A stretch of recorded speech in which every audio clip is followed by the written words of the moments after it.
ইয়াবা ব্যবসার মূল যে হোতা তার স্ত্রী, যিনি এখানে থেকে ইয়াবা ব্যবসা নিয়ন্ত্রণ বা পরিচালনায় তাকে সাহায্য করে, তাকেও ধরতে। বাবা ব্যবসায়ী গাঞ্জা খোর না হইয়া তো বড় বিপদে পড়ে এলাম রে। আল্লাহ জানে আমার টাকা আল্লাহকে ফিরিয়ে দিবে। দুনিয়া নাই, পুরা পৃথিবী হয়ে গেছে গা। যাক, তাও কিছু যায় আসে না। পুরা দুনিয়া একদিকে আর স্বামী আর একদিকে। গাঁজাখোর, মদখোর, গুটি ব্যবসায়ী, ডাইল ব্যবসায়ী, এরা মূলত আদর্শ স্বামী। এ সারা যত আছে একটাও স্বামী না, সব আসামি। শীতে এমন একটা বউ পাইতাম, ছোঁয়ায় নিশিদিন শিহরণে কাটে বেলা। যাই হোক, মালে আসেন। এটা হইলো ওয়াইফ মেটেরিয়াল, আর বাকি সব হইলো অষ্টধাতু বাতের আংটি।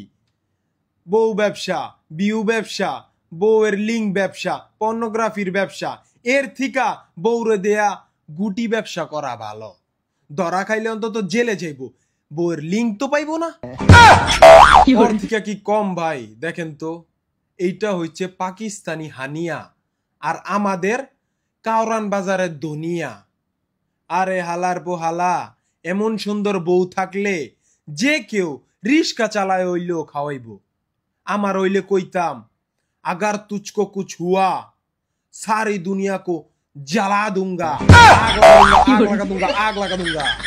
হালাল উপার্জন করবি, কম খাবি, দিন শেষে বউ নিয়া মানসিক শান্তি উপভোগ করবি। হালার পোহালা এমন কাম করছস, তুই তো গেছস দি, এখন আমাদের মানসিক অশান্তি হইতাছে দেইখা। একজন নেককার স্ত্রী একটা স্বামীর জন্য অনেক বড় নিয়ামত। এই নিয়ামত রে কিয়ামত করবেন না। বউকে ভালো রাখুন, ভালোবাসুন, যে যার বউই হোক, যার বউকে ভালোবাসুন। আমার কি, আমার লাভ লস নাই, আমার লাইফটাই লস একদম। গজব বেইজ্জতি। সুন্দর বউ বলে